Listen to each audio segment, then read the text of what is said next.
মূল্যস্ফীতিতে নাস্তানাবুদ মানুষকে স্বস্তি দিতে চায় সরকার। আয় বৃদ্ধির পরিকল্পনা, সরবরাহ ব্যবস্থায় শৃঙ্খলা আনার তাগিদ। বিদেশ থেকে যে মূল্যস্ফীতিটা আমদানি হচ্ছে সেটা কিন্তু বাজারের ভিতরে এসে আরও চাপের সম্মুখীন হবে। পূর্ণ জীবন চক্র ভিত্তিক সর্বজনীন সামাজিক সুরক্ষা বলয় গড়ে তুলেছি, যাতে করে আর দারিদ্র মানুষের পরিমাণ না বাড়ে। এলডিসি উত্তরণ প্রস্তুতিতে বাংলাদেশ কত সময় পাবে তা এখনো স্পষ্ট করেনি জাতিসংঘের কমিটি ফর ডেভেলপমেন্ট পলিসি। সংস্কারের রোডম্যাপ তৈরি করছে সরকার। এক দশকে চামড়া খাতে রফতানি আয় নেমেছে অর্ধেকে, মিলছে না পর্যাপ্ত বরাদ্দ আর ঋণ সহায়তা। দক্ষ শ্রমিক হারাচ্ছেন উদ্যোক্তারা।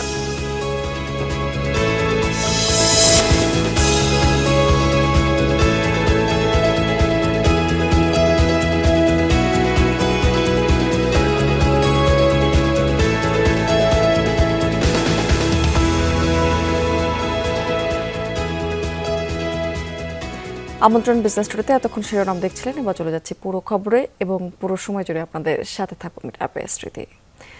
প্রতিনিয়তই বাড়ছে জীবনযাত্রার ব্যয়, অসহনীয় মূল্যস্ফীতিতে নাস্তানাবুদ সাধারণ মানুষ। তবে বাজেটে স্বস্তির বার্তা দিতে চান অর্থমন্ত্রী, লক্ষ্য ঠিক করতে চান 7.5%। এখনকার চেয়ে যা প্রায় 2% কম। কিন্তু ঠিক কোন কৌশলে বাগে আসবে অর্থনীতির এই সুযোগটি? প্রধানমন্ত্রী অর্থ উপদেষ্টা কর্মসংস্থান বৃদ্ধি করে আয় বৃদ্ধির মাধ্যমে সহনীয় করতে চান দামের পারদ। বিশ্লেষকরা মনে করছেন যে সরবরাহ ব্যবস্থায় শৃঙ্খলা আনতে হবে, তা না হলে সুফল মেলা কঠিন হবে। স্বল্প সময়ের ব্যবধানে 2 দফায় বেড়েছে জ্বালানি তেলের দাম। বিদ্যুতের দামও গ্রাহক পর্যায়ে বৃদ্ধি করা হয়েছে। পণ্য ও সেবা ব্যয় বৃদ্ধিতে হাসপাস অবস্থায় সাধারণ মানুষ। কয়েক বছর ধরেই অসহনীয় মূল্যস্ফীতি। সবশেষ তথ্য গেল এপ্রিল মাসে সার্বিক সূচক দাঁড়ায় 9.4%। আগের মাস মার্চের তুলনায় বেশি। মূল্যস্ফীতির এমন ঊর্ধ্বমুখী প্রবণতা কয়েক বছর ধরেই বিদ্যমান। আন্তর্জাতিক মুদ্রা তহবিল IMF এর গেল এপ্রিল মাসের প্রক্ষেপণ বলছে, বৈশ্বিক মূল্যস্ফীতি 2026 সালে প্রায় 4.5% হতে পারে। এশিয়ার দেশগুলোতে বছরের মধ্যমেয়াদে মূল্যস্ফীতি হতে পারে 2.6%। মূল্যস্ফীতিকে উস্কে দিচ্ছে মধ্যপ্রাচ্য কেন্দ্রিক অনিশ্চয়তা। বাজেটকে কেন্দ্র করে বৈশ্বিক ও যুদ্ধকেন্দ্রিক মূল্যস্ফীতির প্রভাব নিরূপণ করেছে অর্থ মন্ত্রণালয়। যুদ্ধ 1 বছর স্থায়ী হলে 2026 সালে বৈশ্বিক মূল্যস্ফীতি হতে পারে প্রায় 3.5%। দক্ষিণ এশীয় অঞ্চলে এবছরে মূল্যস্ফীতি হতে পারে 4.5%। অভ্যন্তরীণ এবং বৈশ্বিক নানান প্রেক্ষাপটের মধ্যেই মূল্যস্ফীতি নিয়ন্ত্রণ করে সাধারণ মানুষকে স্বস্তি দিতে চায় সরকার। আগামী বাজেটে ধরা হচ্ছে নিয়ন্ত্রিত লক্ষ্য। সরকারের এই নীতি নির্ধারকের কাছে প্রশ্ন ছিল, কিভাবে কমতে পারে পণ্য ও সেবা মূল্য। মূল্যস্ফীতির ক্ষেত্রেও একটা বাস্তবসম্মত লক্ষ্যমাত্রা ধার্য করেছি। যে বাজেট আমরা ঘোষণা করতে যাব, সেই বাজেটে কিন্তু পূর্ণ জীবন চক্র ভিত্তিক সর্বজনীন সামাজিক সুরক্ষা বলয় গড়ে তুলেছি, যাতে করে আর দারিদ্র মানুষের পরিমাণ না বাড়ে। আমরা আশা করি যে এভাবে চললে অর্থনৈতিক ধারাবাহিকভাবে উচ্চ মূল্যস্ফীতি যে মারাত্মক ঋণাত্মক প্রভাব থেকে মুক্ত হয়ে সামনের দিকে এগিয়ে যাবে। বিশ্লেষকরা মনে করেন, কঠিন পদক্ষেপ না নিলে স্বস্তি দেয়া কঠিন। ইদানিংকালে তো একটা সম্প্রসারণমূলক মন্ত্রী পলিসিও এসছে, যে 60,000 কোটি টাকার যে একটা নতুন ঘোষণা দেয়া হলো। তো সেখানে তো অর্থনীতিতে আপনি টাকা ঢালছেন। সেক্ষেত্রে বিদেশ থেকে যে মূল্যস্ফীতিটা আমদানি হচ্ছে সেটা কিন্তু বাজারের ভিতরে এসে আরও চাপের সম্মুখীন হবে। কাজে পলিসির দৃষ্টিকোণ থেকে সম্প্রসারণমূলক অবস্থানে থেকে মূল্যস্ফীতিকে বশে আনা এটা সম্ভব না। বাজেটে অগ্রাধিকার খাতের মধ্যে 3 নম্বরেই স্থান পেয়েছে মূল্যস্ফীতি নিয়ন্ত্রণ প্রসঙ্গ। রিমন রহমান, যমুনা নিউজ, ঢাকা। 2034 সালের মধ্যে $1 ট্রিলিয়ন অর্থনীতিতে পরিণত করার লক্ষ্য স্থির করেছে সরকার। এমন তথ্য জানিয়ে অর্থ উপদেষ্টা অধ্যাপক রাশেদ আল মাহমুদ তিতুমির বলেছেন, আগামী বাজেটে 60,000 কোটি টাকার পুনরুদ্ধার এবং পুনর্বাসন প্রকল্প নেওয়া হচ্ছে। সকালে বাজেট বিষয়ক আলোচনা সভায় প্রধান অতিথির বক্তব্য রেখেছেন অর্থ উপদেষ্টা। বলেছেন এই সময় যে সংকট উত্তরণে গণতান্ত্রিক অর্থায়ন নিশ্চিতে কাজ চলছে, আর্থিক খাতে শৃঙ্খলা ফেরাবে সরকার, পণ্য বহুমুখীকরণ এবং রফতানির প্রতিযোগিতার সক্ষমতা বাড়ানোকে অগ্রাধিকার দেওয়া হচ্ছে। প্রত্যক্ষ করের পরিমাণ বাড়ানো এবং ক্যাশলেস সোসাইটির মাধ্যমে দুর্নীতি কমিয়ে রাজস্ব আয় বাড়ানোর আশ্বাস দেওয়া হয়েছে। এ সময় পরিকল্পনার প্রতিমন্ত্রী জুনায়েদ সাকি বলেছেন অবশ্য যে দুর্নীতি এবং অপচয় রোধের মাধ্যমে বিনিয়োগের বাধা দূরের কাজ চলছে, গুরুত্ব পাচ্ছে কর্মসংস্থানের সুযোগ তৈরির। দুর্নীতি একটা সিস্টেমিক জায়গায় গিয়েছে, অপচয় একটা সিস্টেমিক জায়গায় গিয়েছে, প্রতিষ্ঠানগুলো ভেঙে পড়েছে। ব্যাংকের দিক থেকে যদি দেখেন কিছু কিছু প্রতিষ্ঠান পুরোপুরি ধ্বংসপ্রাপ্ত। এলডিসি উত্তরণ প্রস্তুতিতে বাংলাদেশ ঠিক কত সময় পাবে তা এখনো পর্যন্ত স্পষ্ট নয়। সরকার 3 বছর চাইলেও সুনির্দিষ্ট সময় জানায়নি জাতিসংঘের committee for development policy CDP. যদিও সংস্কারের রোডম্যাপ তৈরি করছে সরকার, 2029 সাল পর্যন্ত সময় চান ব্যবসায়ীরাও। তবে বিশ্লেষকরা বলছেন যে সেপ্টেম্বরে জাতিসংঘের সাধারণ পরিষদ সভার আগে কোনো সিদ্ধান্ত মিলবে না। আরও জানাচ্ছেন আমাদের সহকর্মী তৌহিদ হোসেন। দায়িত্ব নিয়েই গত 18 ফেব্রুয়ারি এলডিসি উত্তরণ পেছাতে জাতিসংঘে আবেদন করে নতুন সরকার। যুক্তি ছিল বৈশ্বিক ও অভ্যন্তরীণ সংকটের কারণে অনেক প্রস্তুতি নেওয়া যায়নি, তাই বাড়তি সময় দরকার 2029 সাল পর্যন্ত। পরে এপ্রিলে এ বিষয়ে জাতিসংঘের মহাসচিবের কাছে চিঠিও দেন প্রধানমন্ত্রী তারেক রহমান। গত সপ্তাহে অর্থনৈতিক সম্পর্ক বিভাগ ইআরডি জানায় এলডিসি উত্তরণে বাংলাদেশকে বাড়তি সময় দিতে সবুজ সংকেত দিয়েছে জাতিসংঘের সিডিপি। যদিও কমিটির মূল প্রতিবেদনে কোনো সুনির্দিষ্ট সময়সীমা উল্লেখ করা হয়নি, একাধিক জায়গায় বলা হয়েছে উত্তরণে 3টি মানদণ্ড অতিক্রম করেছে বাংলাদেশ। সর্বোচ্চ চেষ্টা করব যাতে করে এটা 3 বছরই আমরা করতে পারি, কিন্তু আমাদের প্রস্তুত থাকতে হবে যে এটা 1 বছরও হতে পারে, এটা নাও হতে পারে, এটা 3 বছরও হতে পারে। সুতরাং একটা অনিশ্চয়তার সময় এখন যাবে, যতক্ষণ পর্যন্ত না জাতিসংঘের যে নেক্সট যে জেনারেল অ্যাসেম্বলি এটা যতক্ষণ না হচ্ছে, অর্থাৎ আরও 3-4 মাস। যদিও এলডিসি উত্তরণের আগে 3 বছর সময় মিলবে এমনটা ভেবে রোডম্যাপ তৈরি করছে সরকার। সেখানে 2027 সালের মধ্যে ঋণ ঝুঁকি ও প্রতিবন্ধকতা কমানোর উদ্যোগ থাকবে। তৈরি হবে সম্পদ ব্যবস্থাপনা আইন, সহজ হবে লাইসেন্স ও পারমিট পাওয়ার প্রক্রিয়া, পুরোপুরি চালু হবে ন্যাশনাল সিঙ্গেল উইন্ডো। পরের বছরের মধ্যে সম্পূর্ণ অটোমেশনের আওতায় আসবে রাজস্ব খাত, পুঁজিবাজারে আসবে বাণিজ্যিকভাবে টেকসই রাষ্ট্রায়ত্ত প্রতিষ্ঠান, ব্যাংকের সাথে নিশ্চিত হবে central depository Bangladesh limited CDBL এর ডেটা ইন্টিগ্রেশন। 2029 সালের টার্গেট বিনিয়োগের সঠিক পরিবেশ তৈরি। সেই লক্ষ্যে লজিস্টিক্স ব্যয় নামবে 10%, আধুনিক হবে বন্দর, তৈরি হবে মাল্টিমোডাল কানেক্টিভিটি। পাশাপাশি মুক্ত বাণিজ্য চুক্তি সই হবে দক্ষিণ কোরিয়া, ওমান, সংযুক্ত আরব আমিরাত, হংকং ও নিউজিল্যান্ডের সাথে। ফরেন মিনিস্টার যেহেতু ওখানে সভাপতি নির্বাচিত হয়েছেন, তিনি তো প্রত্যক্ষভাবে তো এটাতে হয়তো অংশগ্রহণ করার ক্ষেত্রে তার অনেক সীমাবদ্ধতা থাকবে, এটা আমরা বুঝি। কিন্তু আমাদের কূটনৈতিক যে তৎপরতা, সেই তৎপরতা কিন্তু অব্যাহত রাখতে হবে। আদার্স যে সমস্ত নেগোসিয়েশনগুলি আছে সেগুলি করা, এগুলো যদি আমরা শুরু করতে পারি এখনই, কোনো রকমের কালম বিলম্ব না করে, তাহলে আমার বিশ্বাস যেটা সম্ভব যে এই 3 বছরের মধ্যে কিছু একটা সেফটি মেজার্স আমাদেরকে নেওয়া। নতুন বাজেট প্রস্তাবের পর এলডিসি উত্তরণের রোডম্যাপ জাতিসংঘের সিডিপিতে পাঠাবে সরকার। তৌহিদ হোসেন, যমুনা নিউজ, ঢাকা। প্রযুক্তিগত উন্নয়নের মাধ্যমে জাতীয় মান উন্নয়নে Bangladesh standards and testing institution বিএসটিআইকে আধুনিক করে গড়ে তোলা হবে বলে জানিয়েছেন শিল্পমন্ত্রী খন্দকার আব্দুল মুক্তাদির। পাশাপাশি এই প্রতিষ্ঠানটির জনবল সংকট দূর করার আশ্বাস দিয়েছেন তিনি। সকালে রাজধানীতে আয়োজিত এক সেমিনারে তিনি এসব কথা বলেছেন। বিশ্ব মেট্রোলজি দিবস উপলক্ষে বিএসটিআই মিলনায়তনে সেমিনারের আয়োজন করে সংস্থাটি। মেট্রোলজির গুরুত্ব এবং মান নির্ধারণ প্রক্রিয়ায় এর ভূমিকা নিয়ে মতামত তুলে ধরেন আলোচকরা। বক্তারা বলেন, বর্তমান বিশ্বে হালাল পণ্যের চাহিদা বাড়ছে। এই রপ্তানি বাজার ধরতে হলে পণ্যের গুণগত মান নিশ্চিত করার জন্য বিএসটিআইকে আরও আধুনিক করে গড়ে তোলা প্রয়োজন। বর্তমানে পৃথিবীতে হালাল খাদ্যের চাহিদা $3.5 ট্রিলিয়ন ইউএস ডলার, এবং যেটা কয়েক বছরের মধ্যে অনুমান করা হচ্ছে $10 ট্রিলিয়ন উন্নীত হবে। অথচ বাংলাদেশের সেখানে কন্ট্রিবিউশন মাত্র $800 মিলিয়ন। সুতরাং এই ক্ষেত্রে আমাদের অনেক স্কোপ রয়েছে। প্রযুক্তিগত উন্নয়ন ও জনবল সংকট নিরসনের মাধ্যমে প্রতিষ্ঠানটিকে আরও কার্যকর, আধুনিক ও দক্ষ করে গড়ে তোলার আশ্বাস দেন শিল্প ও বাণিজ্যমন্ত্রী খন্দকার আব্দুল মুক্তাদির। বলেন, ভোক্তাদের স্বার্থ রক্ষা এবং আন্তর্জাতিক বাণিজ্যে বাংলাদেশের প্রতিযোগিতামূলক অবস্থান সুদৃঢ় করতে বিএসটিআই এর দায়িত্ব আরও গুরুত্বপূর্ণ হয়ে উঠেছে। একটা স্ট্যান্ডার্ড সেট করা এবং সেই স্ট্যান্ডার্ডে সাপ্লায়ার বলেন, ম্যানুফ্যাকচারার বলেন, ট্রেডার বলেন, তাদের প্রত্যেককে এটার প্রতি লয়াল করা, অনুগত করা, এটা একটা বিশাল কাজ। বিএসটিআই কে আমাদের দেশের প্রয়োজন অনুযায়ী আমরা শক্তিশালী করব, প্রয়োজনে জনবল স্ফীত করব এবং একটা এবল সংগঠন হিসাবে ইনশাল্লাহ এটাকে প্রতিষ্ঠা করব। এবারের বিশ্ব মেট্রোলজি দিবসের প্রতিপাদ্য ছিল নীতি নির্ধারণী প্রক্রিয়ায় আস্থা নির্মাণে মেট্রোলজি। মাসুদুজ্জামান রবিন, যমুনা নিউজ, ঢাকা।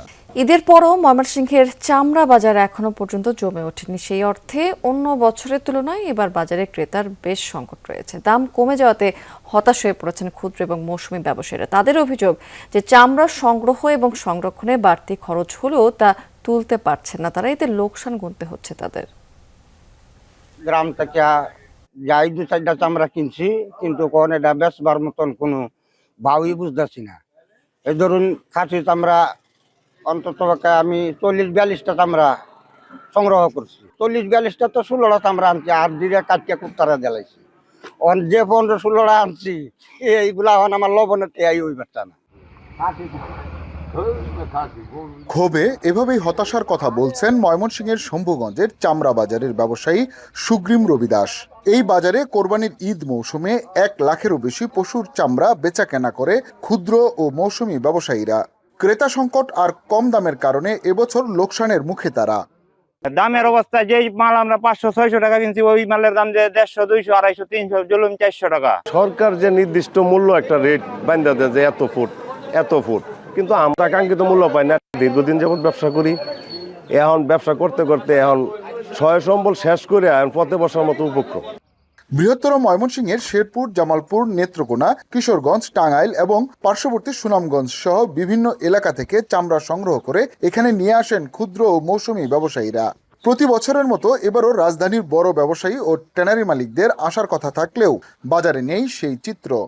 মাল লই আইছি, অন্তত লোক আইলো না, ব্যাপারী আইলো না, চামড়া আমরা কি করবো? আমরা 800 কিনছি, লবণ দিয়েছি 200 টাকা খরচ হয়ে গেছে চামড়ার মধ্যে, 1000 টাকা 900 টাকা পড়তে হয়ে গেছে চামড়া।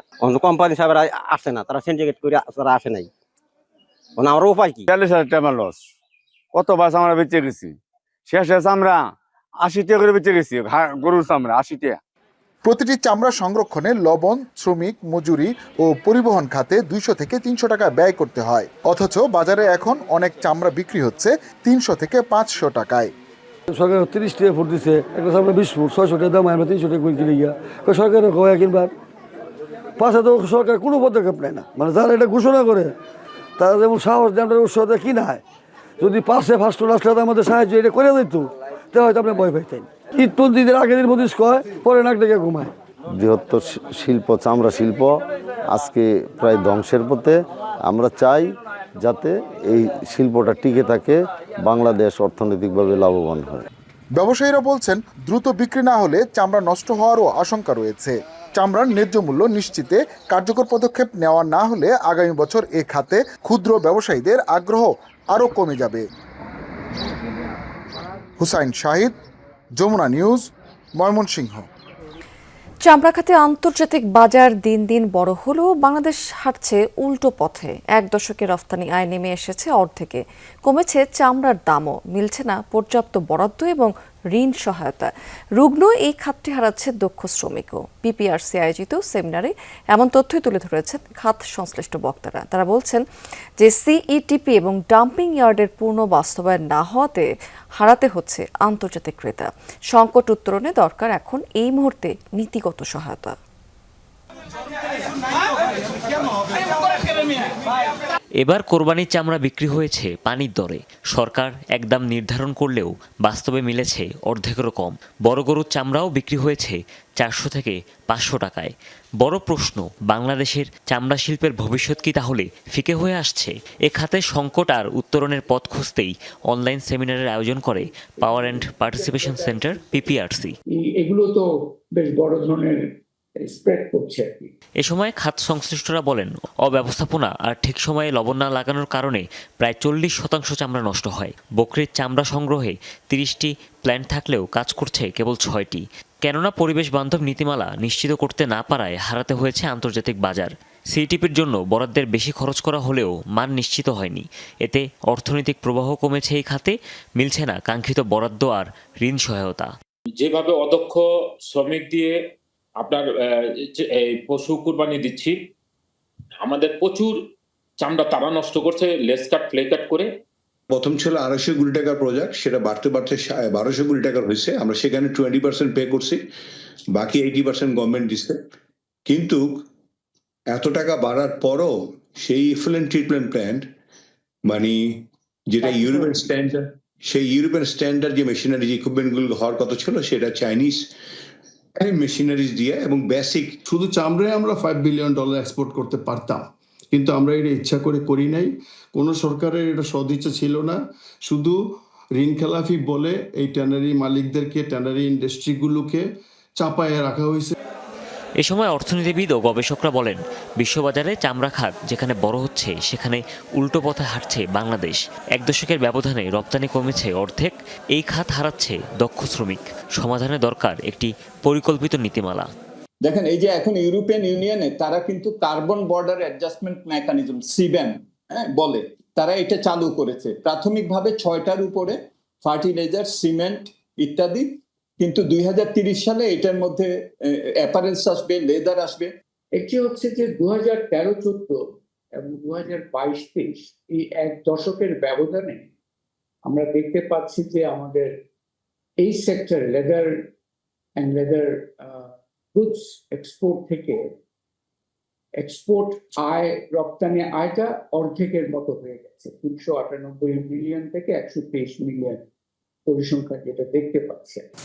বক্তাদের মতে, বুড়িগঙ্গাকে রক্ষায় হাজারীবাগ থেকে হেমায়তপুর ট্যানারি স্থানান্তরের পর এখন ধলেশ্বরী নদী দূষণ হচ্ছে।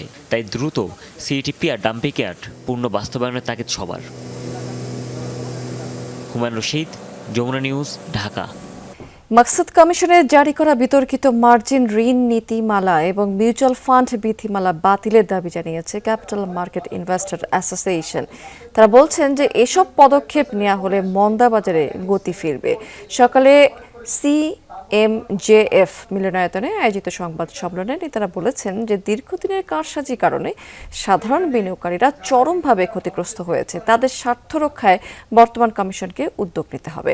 পুঁজিবাজারের স্বচ্ছতা এবং জবাবদিহিতা নিশ্চিত করা প্রয়োজন। এই মুহূর্তে অনিয়মে জড়িতদের বিচারের আওতায় আনার দাবিও জানিয়েছে এই সময় ইনভেস্টর অ্যাসোসিয়েশন। তারা বলছে, ভালো কোম্পানি পুঁজিবাজারে তালিকাভুক্ত করার উদ্যোগ নেওয়া প্রয়োজন। বাজারে অনৈতিক হস্তক্ষেপ এবং দুর্বল কোম্পানি তালিকাভুক্তির দায়ে মাকসুদ এবং খায়রুল কমিশনের বিচার চেয়েছেন ইনভেস্টর অ্যাসোসিয়েশনের নেতারা। লোন নীতিমালা 2025 এবং মিউচুয়াল ফান্ড বিধিমালা 2025, এটা দিয়ে পুঁজিবাজার কখনোই ভালো হবে না যদি এই দুটি স্থগিত না করা হয়। যে 5টা ব্যাংক মার্জার করা হয়েছে, এটার ব্যাপারে মানে ন্যায্য এবং বিনিয়োগকারীদের স্বার্থ সুরক্ষা করে সিদ্ধান্ত নেওয়া, এছাড়া বিনিয়োগকারীদের কোনো স্বার্থই সুরক্ষা হবে না এবং পুঁজিবাজার কখনোই মাথা চড়া উঠতে পারবে না যদি এই মার্জিন রোগ স্থগিত না করা হয় এবং এই মিউচুয়াল ফান্ড বিধিমালা স্থগিত না করা হয়। দর্শক, এবার আমরা একটু জানিয়ে দিতে চাই সাপ্তাহিক পুঁজিবাজারের খবরাখবর আপনাদেরকে। গেল সপ্তাহে ঊর্ধ্বমুখী প্রবণতা বিরাজ করেছে পুঁজিবাজারে। ইন্ডেক্স পর্যালোচনায় দেখা গেছে যে ডিএসসি প্রধান সূচকের সাথে কিন্তু বেড়েছে অধিকাংশ প্রতিষ্ঠানের শেয়ারের দর। তবে সপ্তাহের ব্যবধানে প্রায় 600 কোটি টাকার মতো কিন্তু বেড়েছে সার্বিক লেনদেনের পরিমাণও। ডিএসসির খবরাখবর এক নজরে একটু জানিয়ে দিতে চাই আপনাদেরকে বিস্তারিতভাবে। দেশের প্রধান পুঁজিবাজার ঢাকা স্টক এক্সচেঞ্জের সাধারণ মূল্য সূচক প্রায় 210 পয়েন্টের মতো বেড়ে দাঁড়িয়েছে 5775 পয়েন্টে। বেড়েছে ডিএসসিএস এবং ডিএস30 সূচকও। গেল সপ্তাহে সার্বিক লেনদেন হয়েছে 4,623 কোটি টাকা শেয়ার। এর আগের সপ্তাহে কিন্তু লেনদেন হয়েছিল, আমরা দেখতে পেয়েছিলাম 3,978 কোটি টাকার শেয়ার। হাত বদল হওয়া প্রতিষ্ঠানের মধ্যে দাম বেড়েছে 328টি, কমেছে 49টি এবং অপরিবর্তিত ছিল মাত্র 11টি প্রতিষ্ঠানের শেয়ারের দর। ডিএসসিতে লেনদেনের ভিত্তিতে শীর্ষে ছিল এনসিসি ব্যাংক, হাত বদল করেছে এই কোম্পানিটি মোট 29 কোটি 18 লাখ টাকার শেয়ার। প্রায় 22 কোটি 91 লাখ টাকা কিছু বেশি লেনদেন নিয়ে দ্বিতীয় অবস্থানটি ধরে রেখেছে ব্র্যাক ব্যাংক এবং তৃতীয় অবস্থানে ছিল এশিয়াটিক ল্যাব। প্রায় 56 ভাগ বেড়ে দেওয়া বৃদ্ধি তালিকায় গত সপ্তাহে ডিএসসিতে শীর্ষে ছিল রিজেন্ট টেক্সটাইলের, পরে রয়েছে যথাক্রমে সোনারগাঁও এবং এমআর ওয়ার্ল্ড। গত সপ্তাহে আমরা দর পতনের দিক থেকে ডিএসসিতে দেখতে পেয়েছিলাম ইন্টারন্যাশনাল লিজিং অ্যান্ড ফাইন্যান্সিয়াল সার্ভিসকে প্রায় 11 ভাগ কমে প্রথমেই কিন্তু এই কোম্পানিটি ছিল। দ্বিতীয় অবস্থানে আমরা দেখতে পেয়েছি সিএপিএম মিউচুয়াল ফান্ড এবং প্রিমিয়ার লিজিং।